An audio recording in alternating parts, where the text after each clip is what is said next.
নওগাঁ থেকে ঢাকা যাওয়ার পথে এই প্রাকৃতিক সৌন্দর্য আপনাকে অবশ্যই আপ্লুত করবে। এই সবুজ ঘেরা গ্রাম, বাংলার প্রাকৃতিক সৌন্দর্য যে কোনো বাংলা ভাষাভাষী মানুষ থেকে শুরু করে বিশ্বের প্রত্যেকটা মানুষকে সৃষ্টিকর্তার এই অপরূপ সৃষ্টিতে আপ্লুত হতে বাধ্য করবে। যারা কিনা প্রকৃতিকে ভালোবাসে তারা অবশ্যই প্রকৃতির মধ্যে যখনই সুযোগ পাবে নিজেকে হারিয়ে দেবে। ঠিক আমিও তাদের মতো একজন, প্রকৃতিকে ভীষণভাবে ভালোবাসি।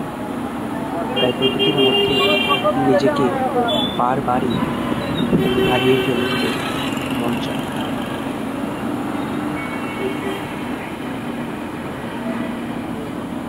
যতদূর চোখ যায় দিগন্ত জোড়া মাঠ, প্রাকৃতিক সৌন্দর্য যেন হারিয়ে যাচ্ছে এই মৃদু বাতাসে।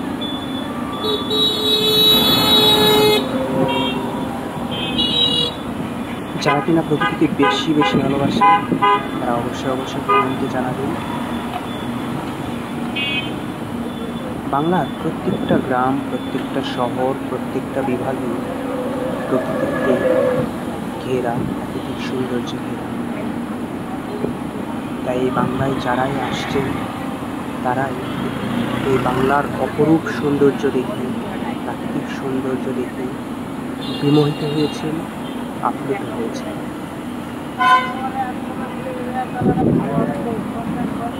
বিশেষ করে বৃষ্টি ভেজা দিনগুলোতে যারা কিনা লং ড্রাইভে বের হয়, লং জার্নিতে বের হয়, তারা অবশ্যই এই প্রকৃতির সৌন্দর্যকে উপভোগ করেন, মন থেকে উপভোগ করেন। আর আমি মূলত বৃষ্টি ভেজা দিনে লং জার্নি করতে বরাবরই খুবই পছন্দ করি। আজকেও তেমনই একটা দিন, সারা রাতে বৃষ্টি হচ্ছে, সারাদিনই বৃষ্টি হচ্ছে। এই বৃষ্টির মধ্যে মাঝপথে এই প্রাকৃতিক সৌন্দর্যকে চোখ ধরে উপভোগ করে।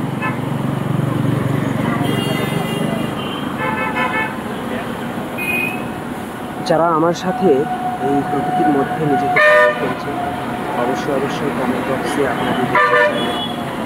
আমার ভালো লাগার মানুষগুলো যারা সবসময় আমাকে ভালোবাসা দিয়ে আসছে, তাদের ভালোবাসায় সবসময় শিক্ষা হয়ে আসছে। তাই প্রকৃতির এই সৌন্দর্য নিজের দেখা সহ সবাইকে নিয়ে দেখার একটা আলাদা মজা আছে। এই জন্যই মূলত ভিডিওটা শেয়ার করা, যাতে এই সৌন্দর্য সবাই মিলেই আমরা উপভোগ করতে পারি।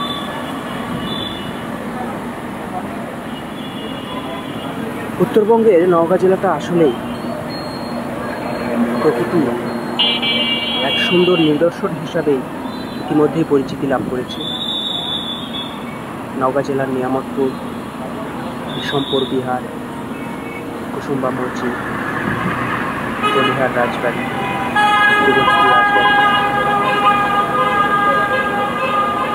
রবীন্দ্র কুঠিবাড়ি সব কিছু মিলে নওগাঁ একটা পরিপূর্ণ সুন্দর জেলা হিসাবে রূপান্তরিত হয়েছে অনেক আগে থেকে।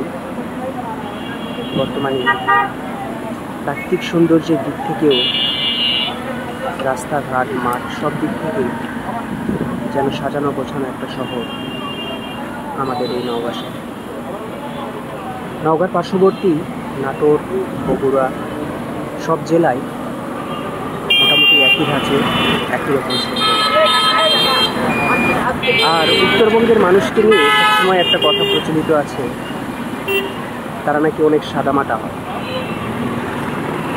একটু প্রকাশ্যতা হয়, যেটা কিনা অন্য এলাকার লোকজন বলে থাকে। আসলে প্রকাশ্যতা বলতে কি বোঝায় এই জিনিসটা বুঝি না, কিন্তু আমরা যে নিজেরটা নিয়ে থাকতে চাই, নিজের যা কিছু আছে সেটাকে পুঁজি করেই সামনে এগিয়ে যেতে চাই, এটা নির্দ্বিধায় বলা যায়। অবশ্যই সেটা করাটা দোষের কোনো কিছু না। আমরা প্রকৃতি প্রেমী, প্রকৃতিকে বেশি ভালোবাসি। আমি মনে করি বাংলার সবাই প্রকৃতিকে প্রকৃতিকে ভীষণভাবে ভালোবাসি। প্রকৃতিকে ভালোবাসার মধ্যেই মানুষকে ভালোবাসারও একটা উপলব্ধি পাওয়া যায়।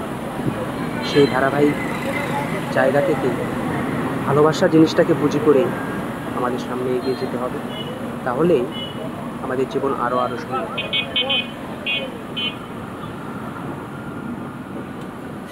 প্রাকৃতিক সৌন্দর্য কেমন লাগলো?